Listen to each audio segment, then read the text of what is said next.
Entonces, lo importante, ¿no es cierto?, es cómo hacemos este frío. Y este frío entonces va a ser, y lo vamos a analizar más adelante, ¿no es cierto?, es el hecho de que un fluido nosotros lo comprimimos y al comprimirlo las temperaturas de condensación y de evaporación son más altas.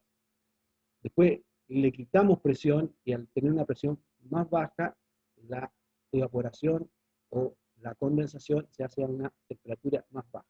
Y ahí vamos a aprovechar eso, ¿no es cierto? Y vamos a utilizar ese fluido que va a estar funcionando adentro del refrigerador y afuera del refrigerador, porque si ustedes se fijan, ¿no es cierto?, en el refrigerador de la casa, en la parte de atrás hay un, un intercambiador de calor que está calientito, que está haciendo, ¿no es cierto?, que se condense nuestro fluido que está trabajando adentro del refrigerador. Entonces, esa es la operación y eso es una de las cosas que nosotros vamos a analizar en el ramo, cómo funciona esto, ¿ya? Cómo se hace, cómo opera, qué significa, ¿ya? Bien, ahí tendríamos nosotros una primera situación termodinámica. Vamos a ver esta situación, ¿no es cierto?, reflejada acá. Nosotros tenemos el refrigerador, ¿ya? Y este refrigerador entonces tiene el evaporador, ¿ya? El evaporador está acá. Y este evaporador, ¿qué significa? Acá nosotros tenemos el fluido en forma líquida a baja presión y se evapora este líquido a baja presión. Esta evaporación, como está a baja presión, es a baja temperatura. Al evaporarse, captura calor, captura el calor de las células, ¿ya? Se evapora y sale evaporado, ¿ya? Y sale evaporado por este línea, ¿no es cierto?, línea 4, está en el punto 3 del evaporador, por la línea 4 sale, ya, evaporado, y aquí lo comprimimos. Y esto es lo que ustedes decían, ¿no es cierto?, hay un consumo eléctrico. Este es el motor y compresor que comprime este vapor. Entonces lo lleva a una alta presión. Esa alta presión significa que se puede condensar también a una temperatura alta. Entonces entra al condensador, esto está atrás del refrigerador, y el aire de la cocina, que puede, ¿no es cierto?, va a estar a una temperatura normal, ambiente de 25 grados, qué sé yo, ¿no es cierto?, le quita calor al, al fluido, ¿ya? Al freón, por ejemplo, que nosotros tengamos acá, le quita calor y lo condensa. Lo condensa, pero ojo, estamos a una alta presión.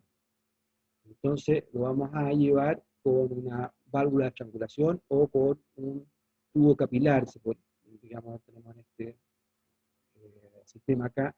Básicamente esto es una estrangulación, entonces baja la presión y este líquido entonces entra al evaporador y acá está a una baja presión, ¿no es cierto? Entonces trabaja la evaporación a una baja temperatura.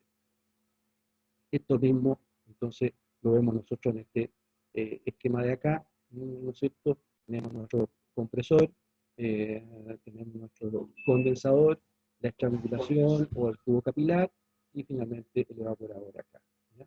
Ese es el esquema en que funciona nuestro sistema de refrigeración. Otra forma de, digamos, de representar lo mismo del ciclo de refrigeración, pero básicamente, ¿no es cierto?, el compresor, el condensador, la regulación, la caída de presión, ¿no es cierto?, y el evaporador, donde está el área refrigerada. Todos estos ciclos, ¿no es cierto?, los ciclos de refrigeración funcionan de esta manera, los ciclos normales de refrigeración. ¿Ya? Entonces estaríamos claros en esto, de cómo opera este equipo de frío. ¿Alguien tiene alguna duda al respecto de cómo opera? Excelente. Vamos a ver esta maquinita que está acá. Este sistema, ¿no es cierto? Quisiera yo saber qué es lo que es, dónde estamos aquí, ¿ah? ¿Dónde estamos en esta situación? ¿Ya? Y además, saber qué qué es lo que son las distintas partes que hay acá, qué es lo que hay energía, no hay energía, se transforma en algo, qué sé yo. Así que los voy a llevar a que trabajemos en grupitos, ¿no es cierto? Y cada uno, ustedes discuten y después conversamos y ustedes me cuentan lo que piensan que hay acá, ¿ya? Esto yo se los mandé, les mandé una hojita, ¿no es cierto?, con esto en el aula. Así que ahí ustedes tienen esta misma foto que obviamente que no se ve cuando ustedes se van a los grupos, pero ustedes lo tienen, que yo se los mandé por el aula. ¿Ya? Así que amamos los grupitos, ¿cierto? Eh,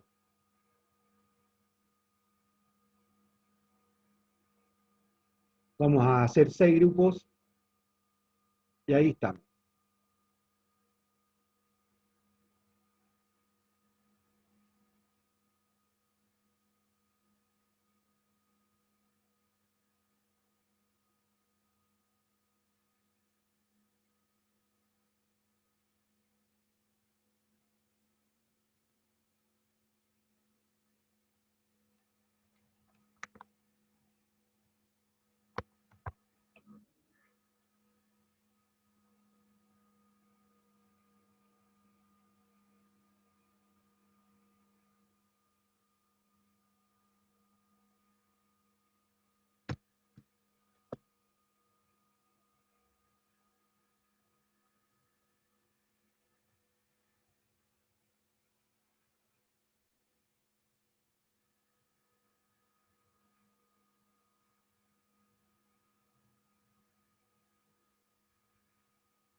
Llámalo. ¿Aló?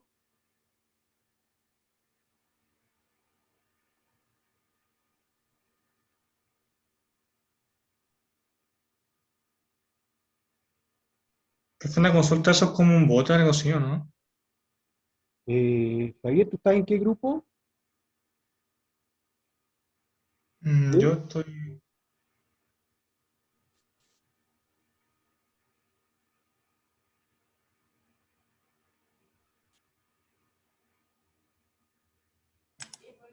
Estamos en la sala 2, Javier. Ya, ¿estás con Isaac? Javier, Isaac, ¿están en el mismo grupo? Sí, ahí está, sala 2. Ya, Sí, profe. perfecto. Llegamos que era un motor o sea, no, no le Ya, podemos decir pues. entonces estamos todos de vuelta. Ya, Isaac, cuéntanos, ¿qué es lo que viste acá? ¿Qué es lo que, de qué estamos hablando? Un motor a vapor de un bote. Bien, excelente. Ya, eh, Benjamín Mendoza. Sí, profe. Benjamín, ¿cómo se mueve este bote? Sí. No, ¿dónde Eh, está la hélice? no sabría decirle, profe. Ya. A ver, entonces, ¿ustedes qué es lo que pensaron? ¿Ustedes también pensaron que era un bote o no, Benjamín? Sí, que llegamos a la conclusión de que es como uno de de los botes a vapor, donde ahí se podría generar energía mecánica en ese mecanismo. ¿Puede ser? Claro, aquí ¿no es cierto? Se transforma la energía del vapor, se transforma en energía mecánica porque aquí tenemos un par de pistoncitos. Ya, Constanza, Constanza Echeverría, grupo 3. Aquí, ¿Cómo, profe. Constanza, ¿cómo se mueve el bote? O sea, tenemos ya que aquí está el motor, ¿cómo se mueve la hélice? Se ve que el motor abajo tiene como engranajes y va un fierro como hacia la izquierda, ¿sí? Ahí, Y probablemente eso sí, y probablemente eso lleva la hélice atrás del bote. O sea, eso perfecto, es lo que se me ocurre. ya, no, excelente. Así que tendríamos, ¿no es cierto?, este, esta máquina que transforma, ¿no es cierto?, vapor en energía mecánica, y esta energía mecánica lo lleva hasta la hélice. Francisca Lamosa, Francisca, Sí, profe. ¿dónde se genera el vapor? ¿O cómo se genera el vapor? Asumo que en, como en la caldera, no, no sé si se llama caldera, pero abajo se ve fueguito. Exacto, entonces esta es una caldera, ¿no es cierto? Y hay un fuego, así que lo más probable es que tengamos, ¿qué cosa aquí que se esté quemando? Eh, ¿Carbón? Perdón, perfecto. Ya. Eh, y entonces pasamos al grupo 5, a Andrés Arredondo. Andrés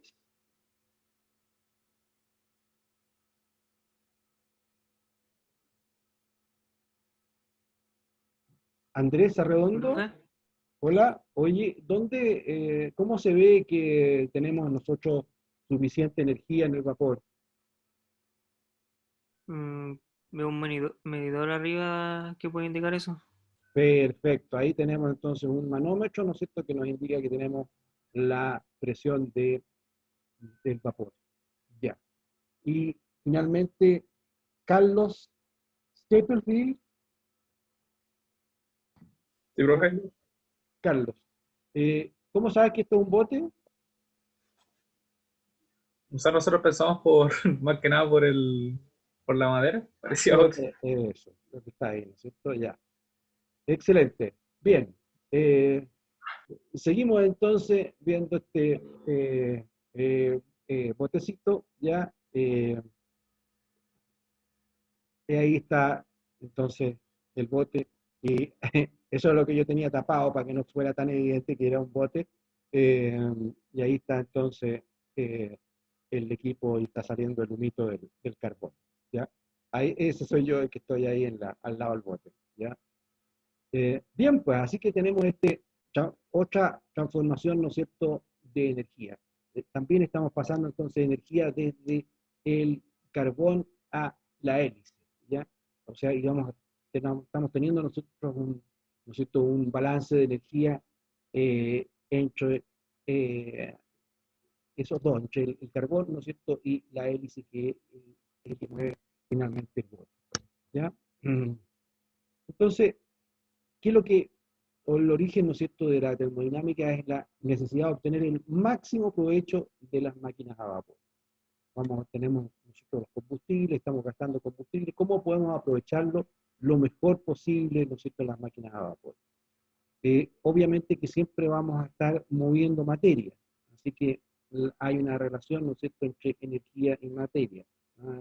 La materia en movimiento es materia con energía. Se basa la termodinámica en observaciones empíricas, no podemos demostrar nosotros el balance de energía. El balance de energía es algo que vemos que así ocurre, ¿ya? Pero no es posible encontrar una demostración del balance de energía, ¿ya? Tenemos que aprovechar al máximo la energía, ¿no es cierto? Y bueno, desde hace un tiempo estamos también muy preocupados de no estar contaminando con nuestra energía, con nuestros gases quemados, etcétera, ¿ya? Y un aspecto bien importante, de hecho, el ramo, es que el intercambio de calor, ¿no es cierto?, que para nosotros ocurre en un determinado tiempo, el intercambio de energía que ocurre en un determinado tiempo, en la termodinámica no lo vamos a analizar con el tiempo, sino que vamos a analizar simplemente los cambios de la energía, los cambios que tiene, ¿no es cierto?, un sólido que se mueve, un sólido que se detiene. Pero en cuánto tiempo lo hace, eso no es materia de la termodinámica. No, la termodinámica no estudia la dificultad de transmitir la energía, que la energía se transmite más rápido, más despacio, eso no le preocupa a la termodinámica. La termodinámica lo que hace son los balances y analizar las calidades de las energías, no los tiempos de O. Entonces, esta energía, ¿no es cierto?, es la capacidad de hacer cambios.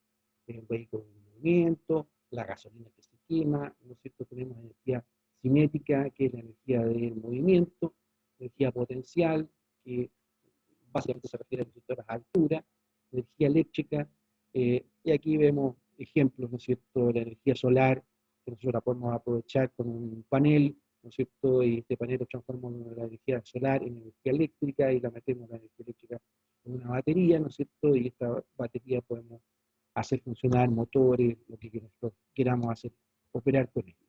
Y también tenemos nosotros, ¿no es cierto?, el tema de la combustión o la energía fósil, ¿no es cierto?, que podemos usar tanto en petróleo, ¿no es cierto?, los gases, etcétera, que son los bosques, ¿no es cierto?, que se fosilizaron y se transformaron.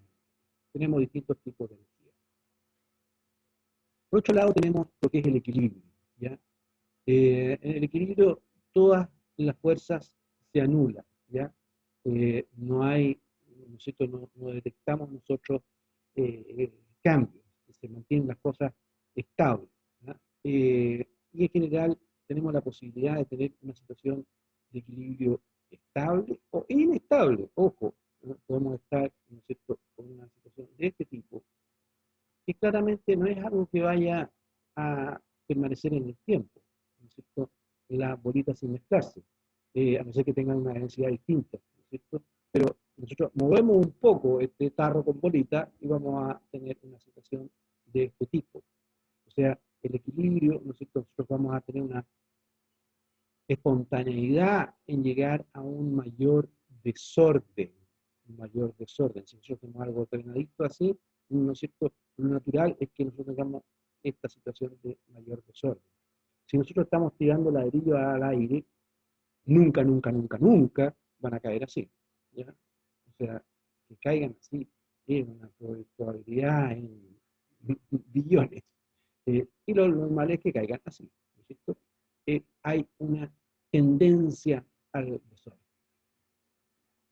Por otro lado tenemos nosotros los estados, ¿ya? y los estados que ustedes bien conocen, ¿no es cierto? Tenemos estado sólido, estado líquido, estado gaseoso. Y si estamos hablando de un mismo fluido, ¿no es cierto? Nos vamos a encontrar con que vamos a ir añadiendo calor y vamos a ir cambiando desde sólido a líquido, a gas, agregando calor, agregando energía.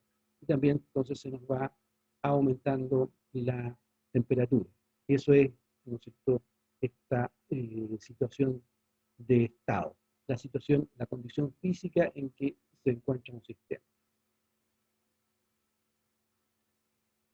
Si esto nosotros estamos viendo, ¿no es cierto?, situaciones de plantas de proceso, y vamos a tener estas plantas de proceso, ¿no es cierto?, ubicadas en edificios, galpones, etcétera, ¿no es cierto?, vamos a tener situaciones cambiantes. Vamos a tener, ¿no es cierto?, equipos que van a estar funcionando a altas temperaturas, equipos que van a estar funcionando a bajas temperaturas, vibraciones, etcétera. Aquí tenemos, por ejemplo, obtención, ¿no es cierto?, de ácido nítrico, ¿no es cierto?, con oxidación de amoníaco. Y entonces tenemos el amoníaco que está entrando, ¿no es cierto?, el amoníaco tenemos que calentarlo, vaporizarlo, y por otro lado lo vamos a juntar con aire, ¿ya? Para hacer la oxidación, ¿ya? Y entonces el aire lo tenemos que comprimir para que entre a la misma presión que tenemos nosotros del amoníaco. Vamos a un reactor donde probablemente tengamos un catalizador para que esto reaccione. Después esta reacción, si es exotérmica, vamos a tener que enfriarlo, filtrarlo y después pasar, digamos, a el equipo donde nosotros finalmente vamos a absorber el óxido nítrico en agua para que se nos forme finalmente ácido nítrico. ¿Ya? Y tenemos entonces este absorbedor con agua, está echando agua. Y esto entonces nosotros lo vamos a estar identificando con características de las composiciones, de las temperaturas, las presiones que vamos a estar operando. ¿Ya? Y ahí tendríamos entonces un ejemplo de un sistema, ¿no es cierto? Y los sistemas vamos a estarlos clasificando de distintas formas. Vamos a tener sistemas abiertos, cerrados, aislados. ¿Ya? Si tenemos un sistema aislado, es un sistema en el cual no hay intercambio de energía, no hay intercambio de materia con los alrededores. O sea, está absolutamente aislado. Eso vamos a analizar las cosas que pasan solamente adentro de este sistema. Sistema cerrado, por otro lado, se refiere a que no hay intercambio de material, pero sí hay intercambio de energía. Puede haber calor, puede haber trabajo que nosotros hagamos sobre el sistema. Y después tenemos los sistemas abiertos, donde entra y sale en materia, ¿no es cierto? Y entra y sale energía. Esto es lo más común. Pero a nosotros puede que nos convenga para hacer un análisis de los sistemas, tener sistemas aislados o sistemas cerrados. ¿Ya?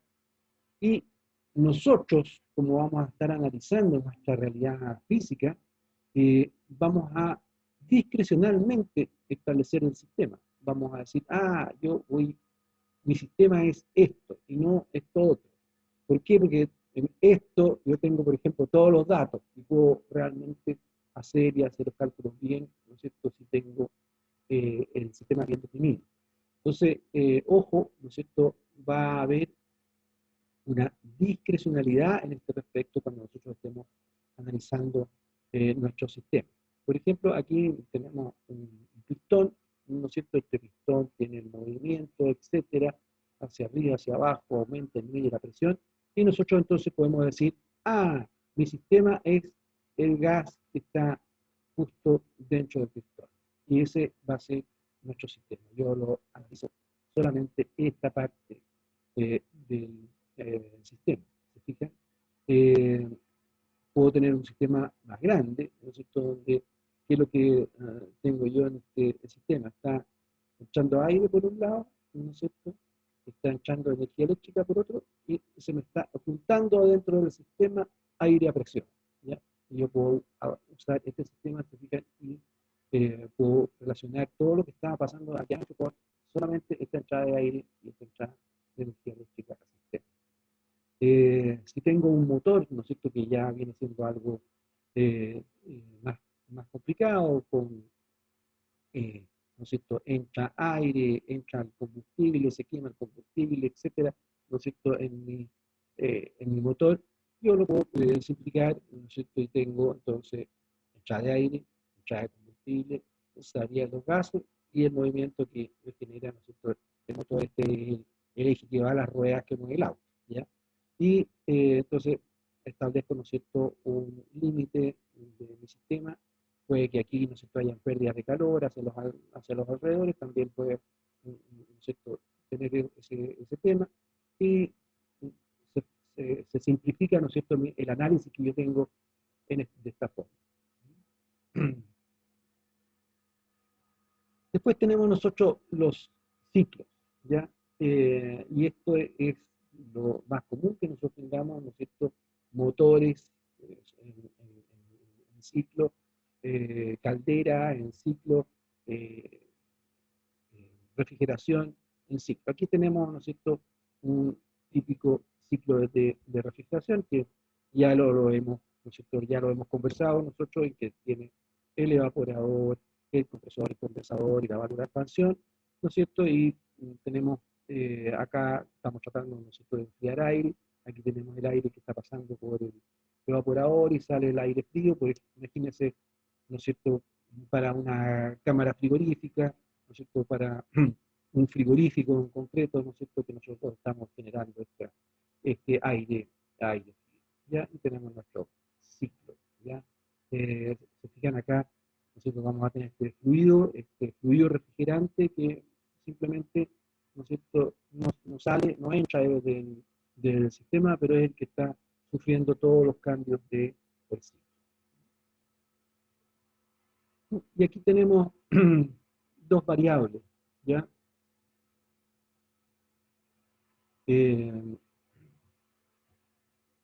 Aquí tenemos dos variables. Si ustedes se fijan, esas dos variables, ¿qué tienen de diferente, Cristian Caro?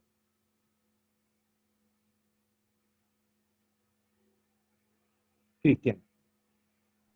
Profe, se ven dos láminas de color, o sea, dos cuadros de color. Dos cuadros de color. O sea, el color es distinto. Claro, y el tamaño como del cuadro también existe. Y el tamaño también. Ok. El área de cada uno También cambia, también, o sea, es distinto. también es distinto. Ya. Dime, ¿el color depende del tamaño? No, No. ¿El área depende del tamaño? sí. Sí, ¿cierto? Entonces, tenemos aquí clarito dos tipos de variables, ¿ya? Tenemos dos tipos de variables. Una variable que estamos analizando, ¿no es cierto? El color no depende del tamaño, no depende de la cantidad. Otra, el área sí depende, ¿ya?, del tamaño, sí depende de la cantidad. Entonces tenemos nosotros variables intensivas, no dependen del tamaño, y variables extensivas que sí dependen del tamaño. Y ahí tendríamos entonces variables extensivas y variables intensivas, ¿ya? Eh, Astrid, ¿tú podrías darme algún ejemplo de variable típica así intensiva? Astrid.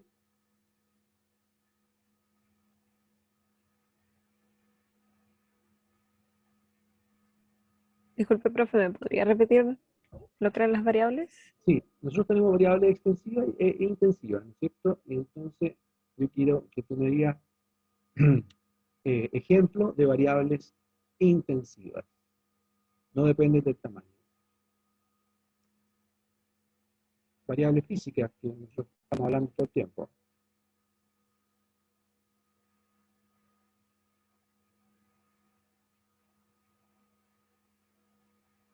Astrid.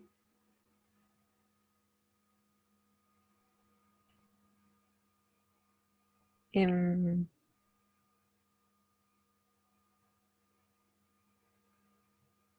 ¿Qué cosa no depende, del tamaño. Tú en este momento estás con frío, ¿no? Sí, la temperatura. La temperatura, bien. ¿Qué otra parecida a la temperatura, por ejemplo?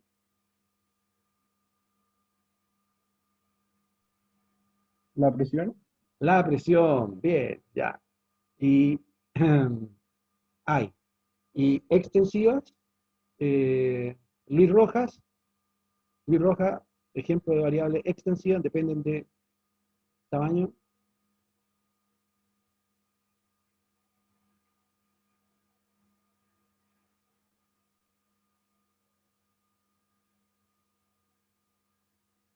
Luis Rojas, ¿está Luis Rojas por ahí? Eh, está- sí, sí, es que estoy, estaba pensando. Ya, El área, el volumen, sí, otra.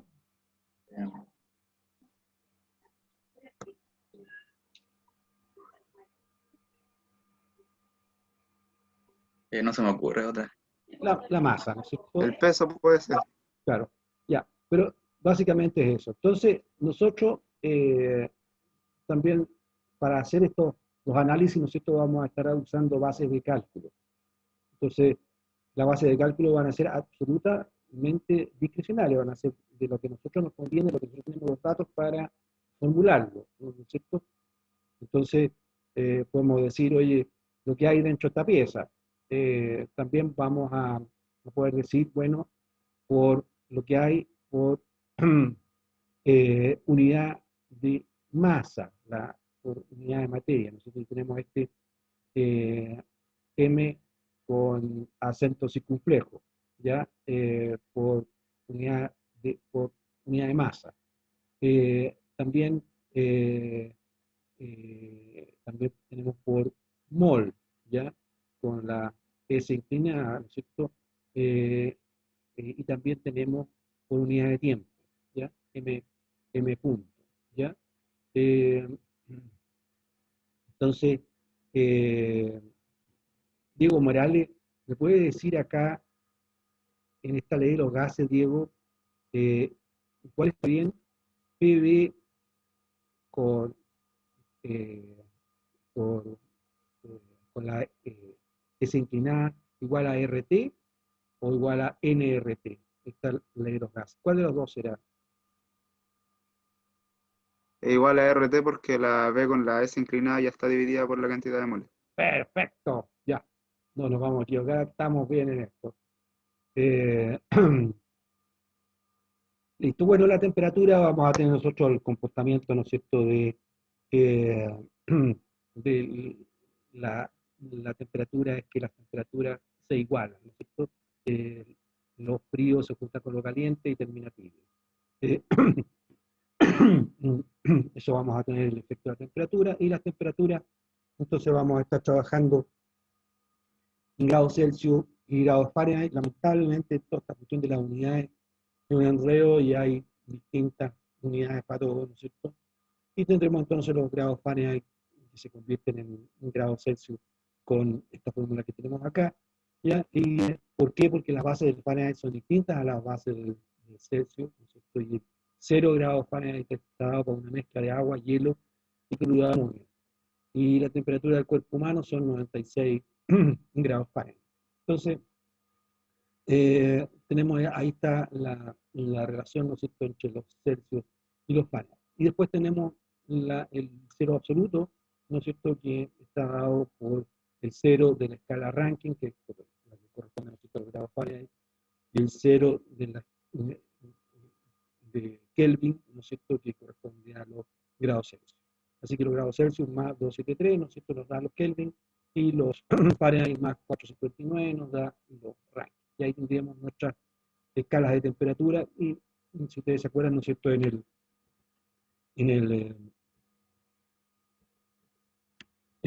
PV, en esta, ¿no es cierto?, PV igual RT que tenemos acá, ¿no es cierto?, esta T que está acá es una temperatura absoluta, o sea, aquí vamos a tener Kelvin o Rankine. Ojo con eso, ¿no es cierto?, cuando hagamos los cálculos.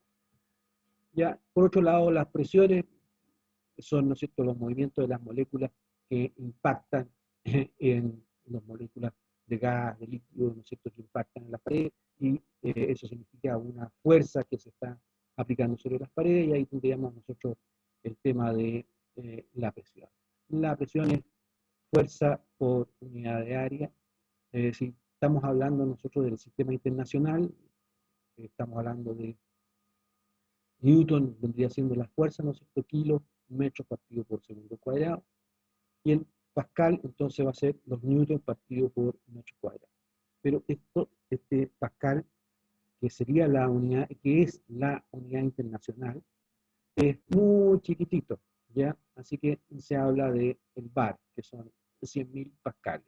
Y el bar es muy parecido a una atmósfera, 0,98 atmósfera es un bar, o una atmósfera es 1,013 bar, ¿ya? Y bueno, el peso es la masa, ¿no es cierto?, por la aceleración de la masa, porque ese es el peso que nosotros tenemos. La densidad por el volumen total por G. Y ahí tendríamos nosotros el peso. Ahí tendríamos entonces estas ecuaciones, ¿no es cierto?, que nos están relacionando la presión, nos están indicando cómo es el cálculo de presión. Y ojo, el Pascal viene siendo entonces la unidad internacional de presión, ¿ya?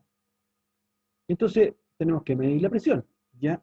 Y para medir la presión tenemos distintas formas. Uno, ¿no es cierto?, viene siendo el tubo nu con un fluido, y en la medida que tenemos esta diferencia, ¿no es cierto?, de altura en el fluido, vamos a tener la presión. O sea, la presión, ¿no es cierto?, en este punto y en este punto, si este fluido, ¿no es cierto?, es el mismo fluido en todo, ¿no es cierto?, si este es una línea horizontal, la presión en el punto 1 y la presión en el punto 3 es igual, ¿ya?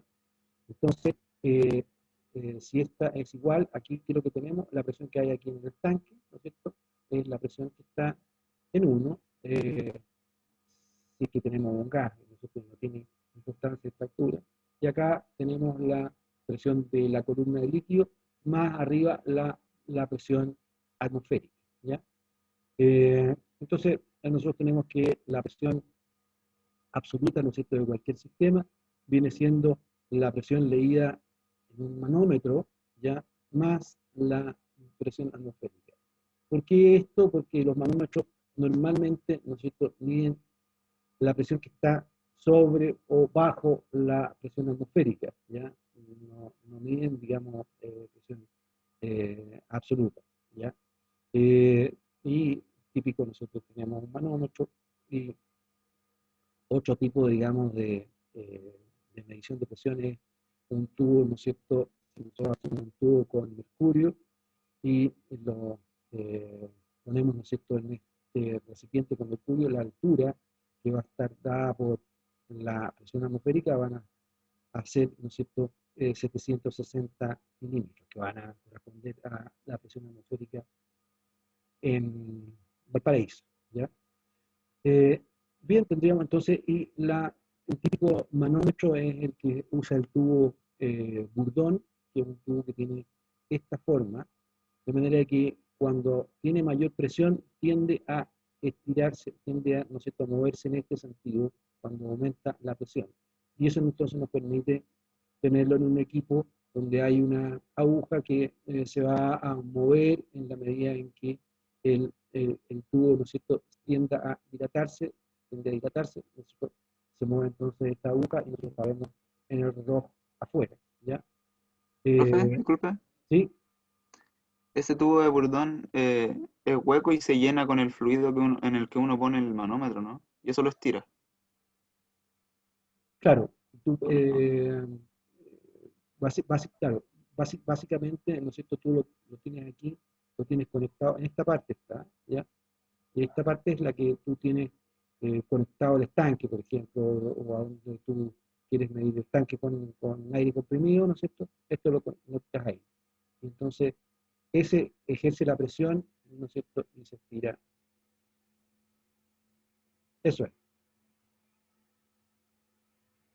¿Está claro, Diego? Ya. profe, gracias. Ya.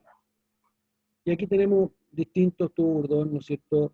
Por ejemplo, para alta presión se usa con ese esquema, ¿no es cierto? Más enrollado, digamos, el tubo Bourdon, o presiones más bajas se usa solamente sencillo, ¿no es cierto? Y tenemos para distintas escalas de presión. Los distintos tubos Bourdon, ¿ya?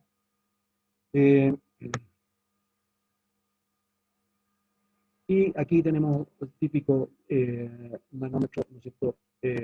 Tubo nudo, tenemos nuestra columna líquida, ¿ya? Y la columna esta líquida va a depender, ¿no es cierto?, de la densidad del líquido que nosotros tenemos acá, las presiones y las alturas que nosotros tengamos.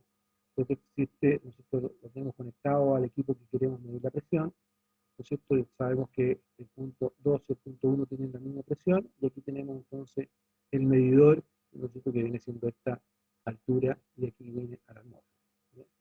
Así que si nosotros hacemos, ¿no es cierto?, el esquema, el P1 igual a P2, la presión manométrica, o sea, esta presión que tenemos nosotros acá, esta de aquí nomás, va a ser el ρ del fluido por el G de la aceleración de gravedad en el sitio que nosotros estemos, y por la altura. Y la presión del sistema, ¿no es cierto?, va a ser la presión absoluta del sistema, ¿no es cierto?, va a ser la presión atmosférica más ρGH. Y ¿qué ocurre con menos H acá? ¿No es cierto? Menos H sería que esto estuviera en este sector de acá. Eso significaría que en el sistema, ¿no es cierto?, tenemos nosotros un vacío. Nuestro sistema, ¿no es cierto?, no va a estar a la presión atmosférica, sino que va a estar a una presión inferior a la presión atmosférica, va a estar consumiendo menos acá. ¿Ya? Bien, entonces tenemos acá nuestro problemita, ¿ya? Una línea de gasolina está conectada a un manómetro, pero está conectada a un manómetro por una serie de tubos en U, ¿ya? Y estos tubos en U, ¿no es cierto?, tienen este manómetro que tiene una columna de aire, cuyo, ¿no es cierto?, presión, la diferencia de presión en esta columna de aire es mínima, el aire tiene una densidad muy baja comparado con los líquidos, ¿no es cierto? Y aquí tenemos una columna de agua, en que aquí sí que hay una diferencia, porque hay una altura, 45 centímetros. Después tenemos aceite, y aquí hay una diferencia hasta acá. Después tenemos mercurio, de aquí hasta acá. Y después tenemos la gasolina, estos 22 centímetros para llegar al estanque de gasolina. Entonces la pregunta es, ¿cuánto es la presión en la gasolina? Si la presión acá en el manómetro son 370 kilopascales, ¿ya?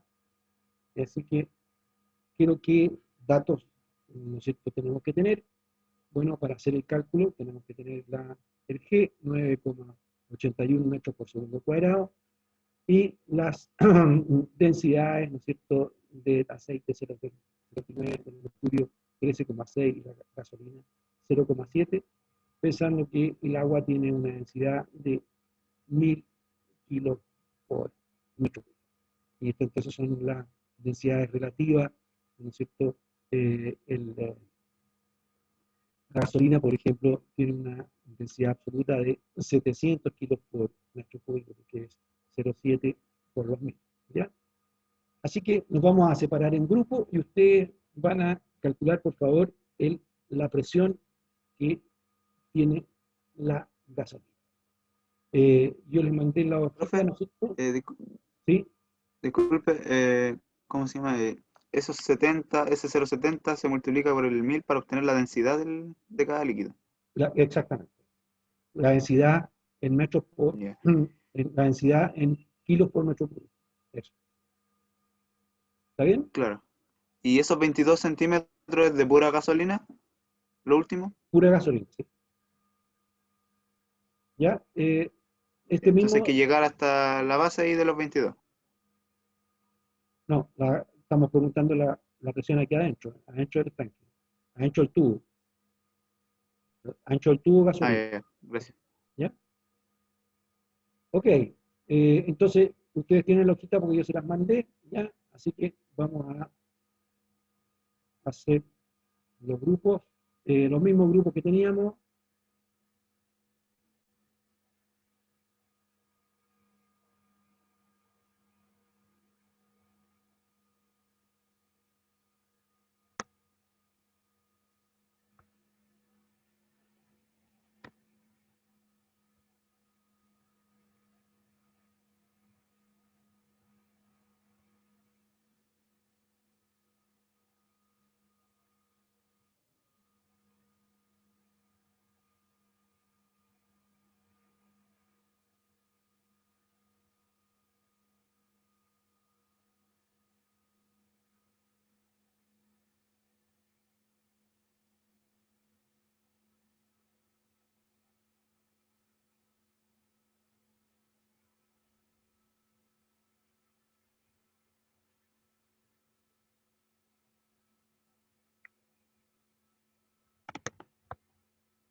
Staple,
staple, staple, staple, staple.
Ya estamos todos.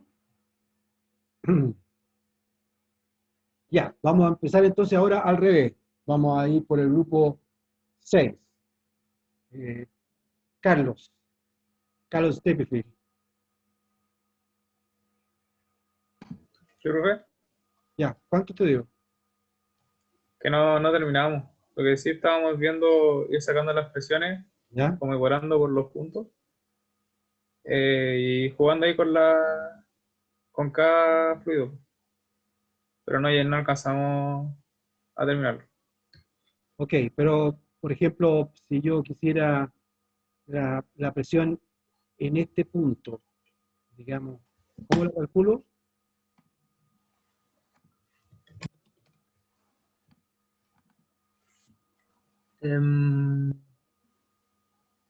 Durando con la presión que tenemos a la izquierda, Aquí están los 300, aquí hay 370, ¿no es cierto? claro. ¿Cuánto hay aquí? Pero una consulta, ¿los 370 están arriba o hasta abajo? No, 370 hay acá, pero esto es aire, así que no hay variación en esta altura del aire. Así que 370 también están acá. Ah, ya. Después viene ¿Serían hacia el lado, deberían ir 370 igual? acá arriba, aquí donde estoy poniendo la fecha. Sí. Bueno. Ah, ya. Vamos a, vamos a hacer, no está muy bien eso. Vamos a ver el siguiente grupo. Andrea Redondo, grupo 5. ¿Sí, profe? Andrés, ¿cuánto le llegaron a ustedes de presión? La verdad, yo vi el ejercicio, pero no pude hacerlo. No lo Yo puedo lo hice, completar. profe. Yo lo hice. Hice ¿Ya? del grupo 5. Me dio 354,608,2. Eh, eh, ya. Eh, Eh, 354.000 pascales. pero muy bien, muchachos. ¡Oh, excelente! Ya. Explícanos entonces acá. Por ejemplo, si yo tengo aquí esta presión de 370, acá arriba, ¿cómo voy a calcular la presión acá arriba? Ese lado de ahí se iguala con P sub 1 más Roge 0,45. Perfecto. Y Ya, así todo el rato. ya. Excelente. Así que tenemos un grupo. ¿Cuál es el grupo tuyo? El 5. Ah, Andrés, ya. Sí. Andrés Arredondo, perfecto, ya. Ah, o sea que en realidad no se juntaron mucho como grupo a hacer estas cosas, ¿ah? Ah, no. O sea, la primera actividad sí, pero esta era como más individual, según yo. Ah, ya, ok, bueno.